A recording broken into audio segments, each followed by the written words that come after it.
Assalamu alaikum et merci de suivre la télévision Al-Houda. Au sommaire de ce journal, le directeur général de l'Office national d'identification ONI à la tête d'une délégation a été reçu ce lundi par El Hadj Moussa Kwanda, président de la Fédération des associations islamiques du Burkina FAIB, au siège même de la structure. Cette rencontre a permis d'échanger sur la mise en œuvre d'un partenariat entre l'ONI et la FAIB en vue de la création d'une carte professionnelle destinée aux imams et prédicateurs du Burkina Faso. Des enseignants coraniques formés en expertise coranique au centre Al-Ihsan pour l'éducation et la charité ont reçu leur parchemin ce dimanche. C'était à travers une cérémonie solennelle tenue en présence des leaders musulmans, des autorités coutumières et politiques. Il est responsable du mouvement sunnite du Burkina en visite sur deux chantiers sanitaires, notamment les blocs opératoires à Tanguin et le centre de santé de Dassansgo. Une visite satisfaisante selon les visiteurs qui ont constaté de visu l'état d'avancement des travaux. Et 19 femmes du centre Darou Taoufik de Kambouinsen ont été honorées ce dimanche à travers une cérémonie au cours de laquelle elles ont reçu des attestations de fin de lecture du Coran. Mesdames et messieurs, voilà pour les titres de ce journal.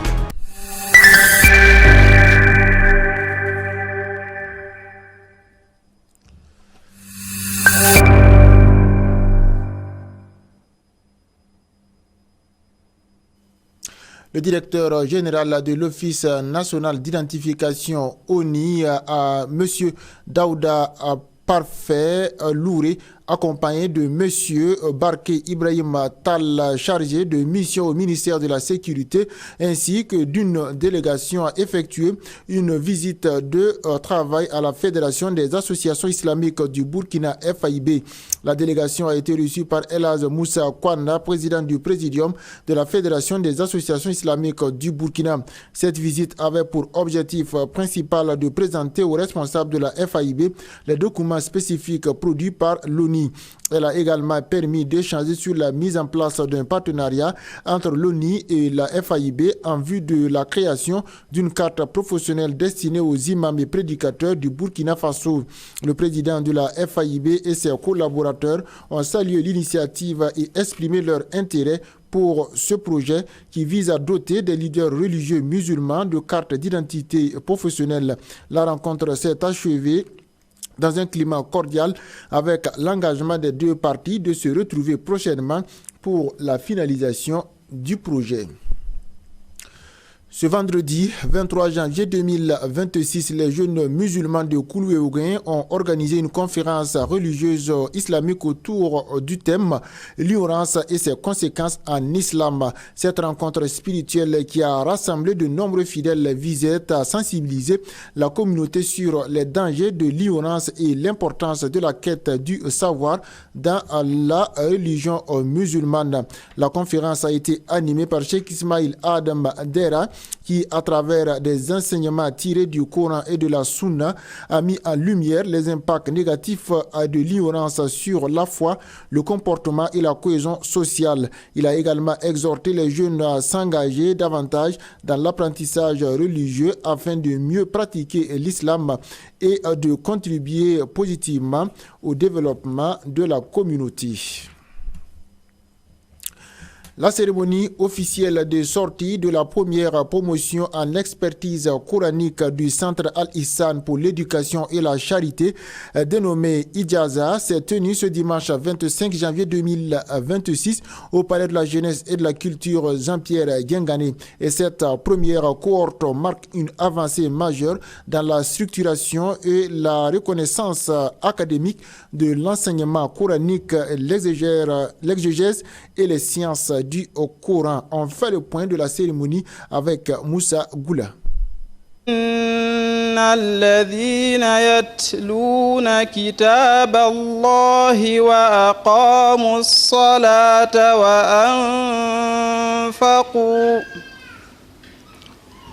وأنفقوا مما مما رزقناهم سرا وعلانية يرجون تجارة لن تبور.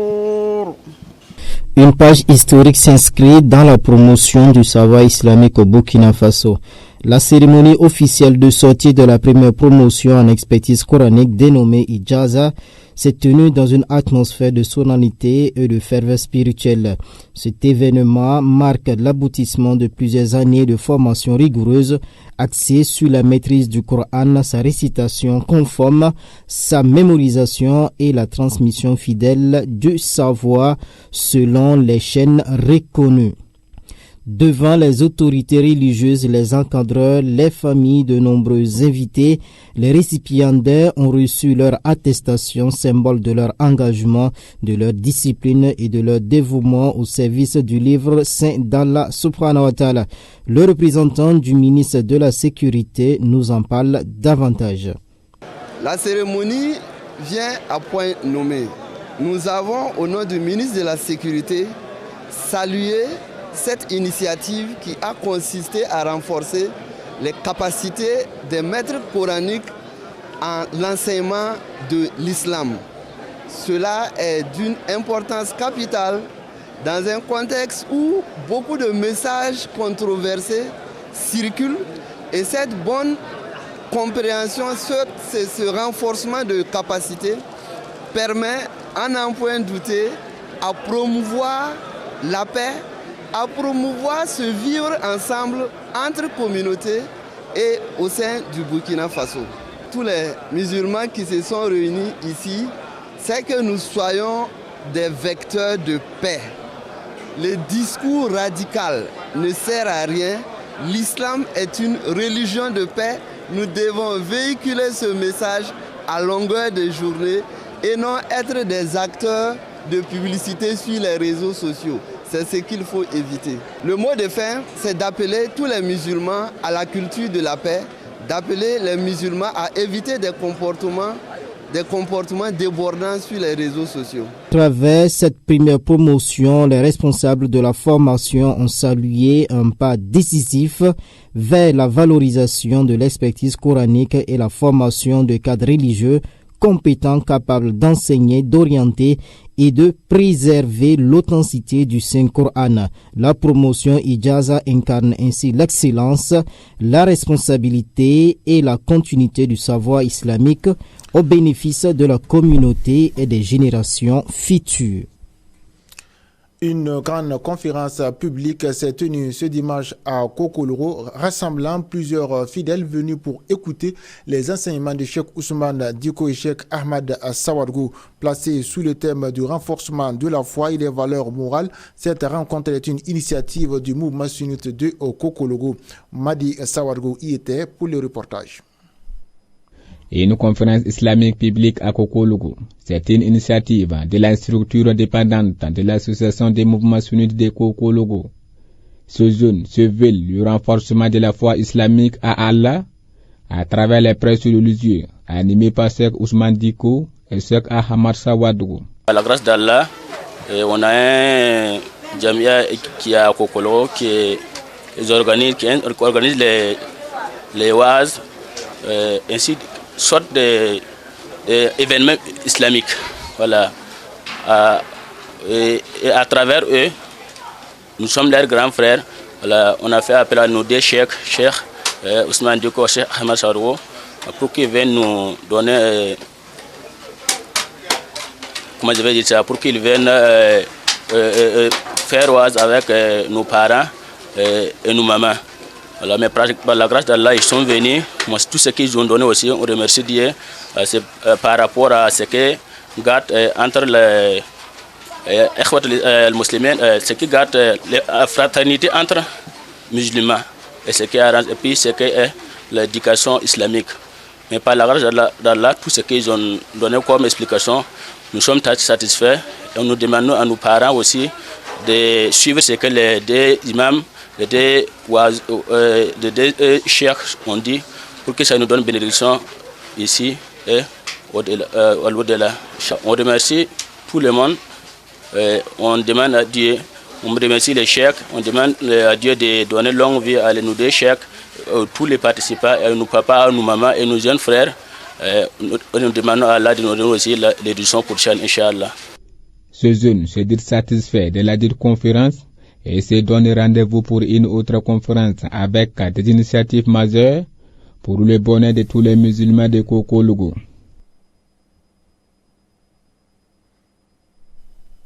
Les responsables du mouvement sunnite du Burkina ont effectué ce samedi 24 janvier 2026 une visite guidée sur 2 chantiers sanitaires actuellement en construction à Ouagadougou.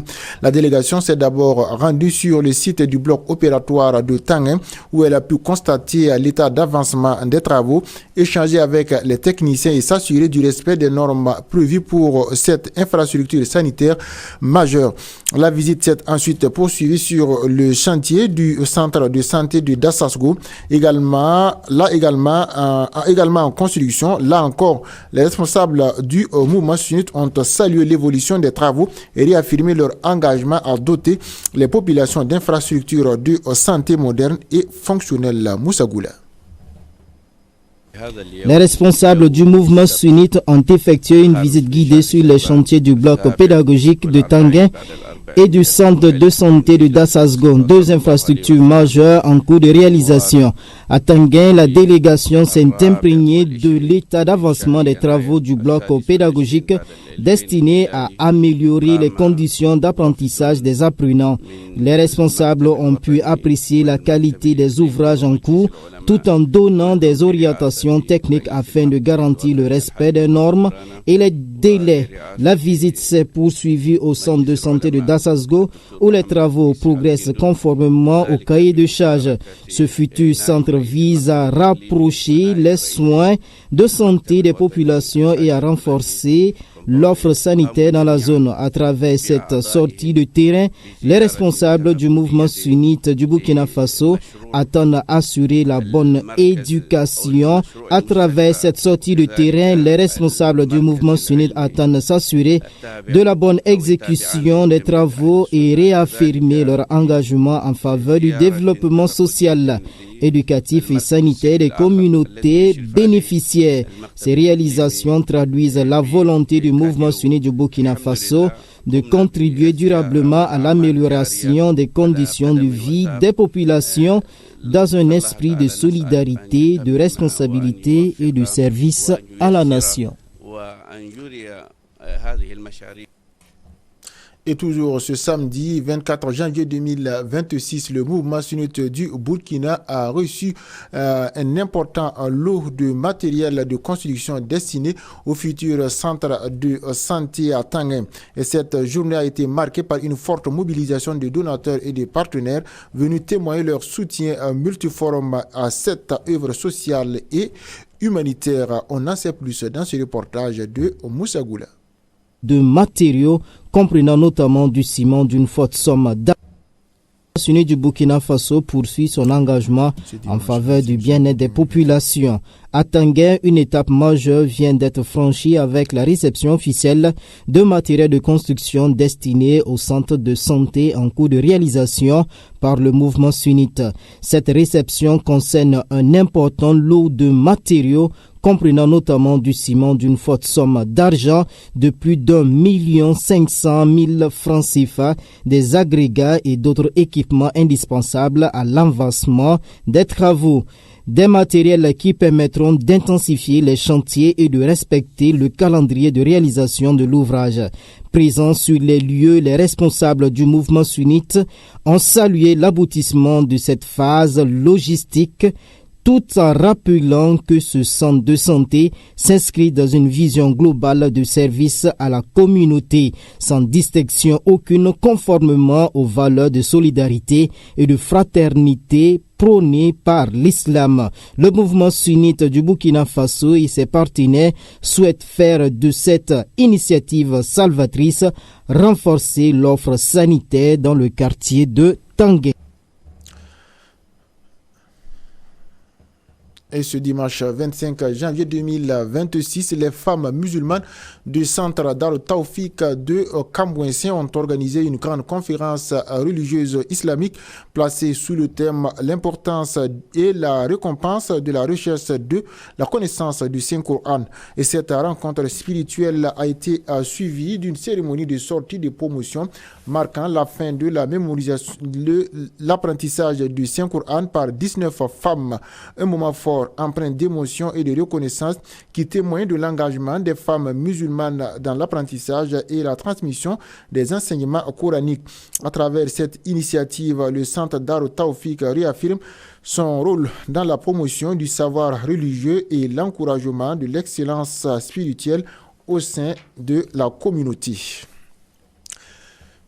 Et le 14 février prochain se tiendra la grande conférence islamique annuelle animée par Cheikh Abdulhamid Zougrana à Binsigui. Face aux hommes de médias ce dimanche, le comité d'organisation de la dite conférence a présenté les objectifs, le thème général et les grandes articulations de cette rencontre religieuse qui vise à renforcer la foi, la cohésion sociale et l'attachement aux valeurs islamiques. Plus de précisions dans cet élément signé Abdul Rasmane Bandi. Assalamu alaikum wa rahmatullahi wa barakatuh. Wa alaykum assalam wa rahmatullahi wa barakatuh. Toutes les louanges sont à Allah subhanahu wa ta'ala, le maître des circonstances. Nous prions Allah subhanahu wa ta'ala de bénir son noble prophète, le prophète Mohammed sallallahu alayhi wa sallam, sa famille ainsi que tous ceux qui emboîteront leur pas jusqu'au jour dernier. Donc c'est un plaisir pour nous, c'est un honneur pour nous à partir d'aujourd'hui de pouvoir informer l'ensemble de la communauté musulmane du Burkina Faso, la Oumma islamique, ainsi que toutes les confessions religieuses, que comme à l'accoutumée, à l'approche de chaque année, chaque Ramadan, nous tenons une grande conférence annuelle qui rassemble des Burkinabés, des expatriés, des gens qui viennent d'ici, mais aussi des gens qui viennent hors du Burkina. Effectivement, à l'effet de pouvoir rappeler aux frères et sœurs musulmans l'importance effectivement du jeûne du mois de Ramadan. Donc encore cette année, le grand thème, c'est effectivement discuter autour du mois de Ramadan, les préceptes de l'islam, qu'est-ce qu'il faut faire, comment est-ce qu'il faut se comporter pour que ce mois-là soit effectivement une bénédiction totale.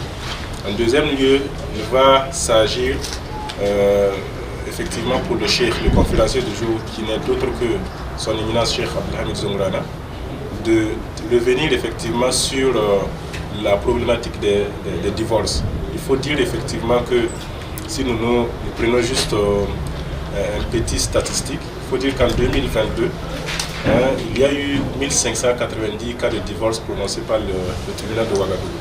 En comparaison, en 2012, il y avait 192. Donc il faut dire que sur la période de 10 années, c'est plus de 1000 et quelques, 1300 qui est venu s'ajouter. Donc c'est une problématique effectivement que de nos jours il faut traiter. Donc ce thème va aussi revenir au cours des échanges qui va se tenir, Inch'Allah, le samedi 14 février 2026 au grand terrain de Bisséguin, effectivement avec le concours de nos chers aînés qui sont présents ici, qui ont fait vraiment l'effort de bien s'organiser. Et nous convions vraiment l'ensemble, comme nous l'avons dit, de Burkinabé, à venir participer, parce que c'est un thème qui va effectivement être bénéfique, bien sûr, pour les Burkinabés, pour les musulmans, mais aussi pour l'ensemble effectivement des Burkinabés, parce que les foyers, tant que les foyers sont et vous voyez que chaque année on fait des efforts, et comme le frère le disait très bientôt, il faut dire que l'organisation, c'est des gens professionnels maintenant de l'organisation. Ils sont déjà prêts. Tout ce qu'on attend maintenant, c'est effectivement que les gens et les autres puissent venir participer. En bon équilibre, le Burkina Faso va être en paix. Donc c'est dans cet objectif-là que nous lançons effectivement cette campagne. Donc nous rappelons la date, c'est le 14 février, samedi 14 février 2026, au grand terrain de Bisséguin, et qui sera animé par son éminent Cheikh Abdulhamid Zougrana.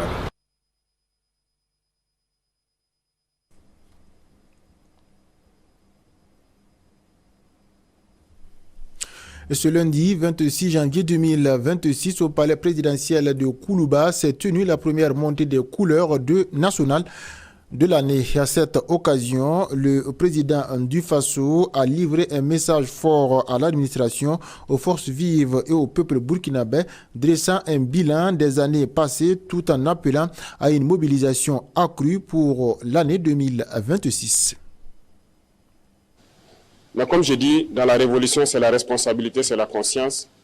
on ne va pas rentrer dans ces schémas. Voilà pourquoi nous avons décidé de le faire nous-mêmes, parce que nous avons confiance en nos jeunes ingénieurs, nous avons confiance au potentiel des Burkinabés. Nous avons donc cherché des équipements de tout ordre. Aujourd'hui, sur ce chantier, je peux dire que le chantier il est unique en Afrique. Il n'y a pas un chantier d'autoroute pareil qui mobilise autant de monde, autant d'équipements. Il n'y en a pas. Les travaux de nettoyage, il y a plus de 100 bulldozers sur ce chantier. Et je ne vois pas pareil. Je m'étais donné 2 mois pour qu'ils puissent finir le nettoyage. Et je pense qu'ils ont tenu le pari. Nous sommes à 40 jours, ils ont déjà fait plus de 70% du nettoyage. Et le 15 février, s'il plaît à Dieu, ils auront fini. Ce qui veut dire que le rythme aussi, il n'y en a pas pareil en Afrique. Et nous allons finir, c'est un défi, nous allons finir dans un délai que personne ne va croire. Parce que nous avons déjà tout à notre disposition. Toutes les machines, tout le nécessaire est là. Il ne nous reste que le carburant et le bitume à payer. Sinon, tout le nécessaire est là. Ce qui veut dire que nous allons poursuivre parce qu'il y a beaucoup d'autres autoroutes qui doivent être lancées en 2026 et dont les travaux doivent commencer également. Les infrastructures, c'est une priorité. Ça aide tout le monde, que ce soit les populations civiles, les forces armées, les forces de sécurité intérieure. Tout le monde a besoin d'infrastructures routières.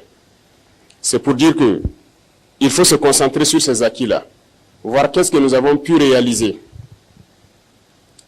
et se projeter dans l'avenir. C'est comme je l'ai dit, maintenir la pression. Et je pense que 2026, il y a tellement de grands chantiers qui doivent commencer et vous devez maintenir ce cap-là pour qu'on puisse réussir le pari. Les gens continueront à nous démotiver. Hein. Les impérialistes, ils ne manquent jamais de tours dans leur sac. Ils vont continuer à communiquer pour ternir l'image, pour nous démotiver. Il ne faut pas les écouter. Il y a aussi ces individus esclaves de salon-là qui ne peuvent jamais changer. Je l'ai dit, eux, c'est comme une malédiction qui les poursuit. Peu importe ce que vous ferez, génétiquement, ils sont esclaves. Congénitalement, ils sont aliénés. Ils ne peuvent que suivre ce que les impérialistes disent. Montrez-leur le soleil en plein jour, ils vous diront qu'il fait nuit. Donc c'est une malédiction. Et ils vont continuer à vous décourager, à parler. Mais le plus important, c'est ce que vous faites. La réalité est là et on avance. C'est ça le plus important. Pendant qu'ils sont en train de faire les railleries, leurs moqueries, nous on crée des usines, on crée des infrastructures et on crée de l'emploi, on produit et on se sent bien. C'est le plus important. Donc j'invite tout un chacun à faire comme nos vaillants forces de défense, les forces de sécurité, les vaillants VDP. Vous voyez, les impérialistes, certaines ONG, de je ne sais quoi, ont tenté tout pour saper leur morale. Ont tenté tout, ont écrit, ont intimidé, ont menacé. Mais ils avancent sereinement sur le terrain. Aujourd'hui, certains peut-être sont fatigués, ils ne parlent plus d'eux, parce que le résultat est là. Nous avançons et il y a des zones où nous avons déjà atteint les limites de la frontière, comme on le souhaitait, en train d'être sécurisés. Sur le terrain, ça se passe très bien. Donc faites comme eux et c'est le lieu pour moi donc de les rendre hommage et de les inviter à continuer ce combat. Et tous ceux qui sont sur les différents chantiers, je parlais tout de suite de façon mémo, c'est le lieu pour moi de les féliciter, de les encourager, parce que c'est historique ce que nous faisons et c'est unique en Afrique. Et tout un chacun qui a la chance de participer à cela, et je pense qu'il doit en être fier. Et tous ceux qui ne sont pas encore entrés dans la danse, que vous soyez ingénieur et que vous pensez pouvoir apporter quelque chose, je l'ai dit, allez-y, apportez votre pierre parce que demain, on dira ce sont ceux-là qui ont construit ces infrastructures pour permettre au Burkina Faso d'être au niveau où il est. Et le responsable du suivi des travaux de l'autoroute Ouagadougou-Bobo-Dioulasso, le capitaine Sayouba Sawadougou, a indiqué dimanche que la première phase du projet lancé le 15 décembre 2025 et consistant au nettoyage de l'emprise de la voie a été exécutée à plus de 70%, soit 232 km sur 332. On en sait plus dans ce reportage. Nous sommes actuellement à une distance cumulée de plus de 230 km d'emprise déblayée et nous allons poursuivre de plus belle afin de pouvoir respecter les directives données par le camarade Ibrahim Traoré. Okay. Les difficultés sont essentiellement, j'allais dire, d'ordre environnemental, mais c'est tout à fait normal parce que vous savez, une autoroute, l'emprise forcément impacte des populations riveraines, que je salue d'ailleurs parce que nous avons vraiment eu beaucoup de facilité, que ce soit avec les autorités coutumières et autres qui nous ont facilité la tâche, les populations qui participent. Il faut dire que cette avancée fulgurante en fait est le fruit d'un travail en symbiose entre nous et les éléments de la SONATU, les éléments de l'environnement, les autorités administratives des zones traversées par cette autoroute. Donc c'est le lieu encore pour nous de remercier tous ces gens et nous comptons encore sur nos braves populations afin de pouvoir réussir ce projet populaire, ce projet tant attendu. Actuellement, nous avons certains déjà qui nous aident pour dégager de l'emprise certains arbres qui sont terrassés et tout. Et après, dans une organisation bien parfaite, nous saurons comment en fait ces populations pourront aussi mettre encore plus la main dans la pâte. Déjà, nous sentons un engouement, les gens se sentent en fait intégrés par ce projet. Vous savez, cette autoroute était attendue depuis très longtemps et je pense que c'est une fierté et un challenge national.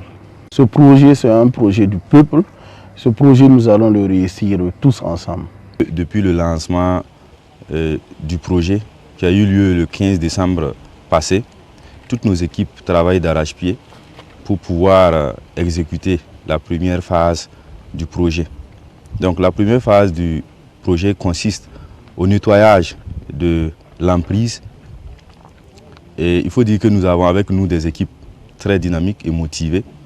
Donc à ce jour, nous sommes à plus de 70% de taux d'exécution.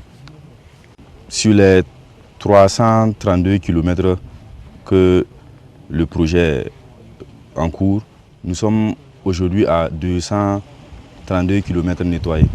Pour le nettoyage, c'est essentiellement des bulldozers qui travaillent. Donc ils terrassent les arbres et enlèvent en même temps les racines pour faciliter la prochaine étape de terrassement. Nous travaillons jour et nuit, 7 jours sur 7, ce qui nous a permis d'atteindre ce taux. Les travaux consistent dans un premier temps à nettoyer, à dégager l'emprise, d'abord de la végétation et aussi des arbustes. Voilà. Donc, en préparation des travaux de terrassement. Donc, le second poste, c'est du point zéro de Tita, commençant à partir de Tita, et qui prend fin à Boromo. Donc, les travaux se poursuivent jour de jour comme de nuit, et avec différents intervenants. Notamment, il y a l'équipe technique, l'équipe d'encadrement, et aussi les conducteurs d'engins et l'équipe de maintenance. Il faut dire que toutes les conditions sont réunies pour que les travaux avancent comme il se doit. Un montage de Mohamed Lamine Ouedraogo et c'est ici que prend fin ce journal. Merci de nous avoir suivis. Passez une excellente soirée en compagnie des programmes de la chaîne de la guidance. Wassalamu alaikum wa rahmatullahi wa barakatuhu.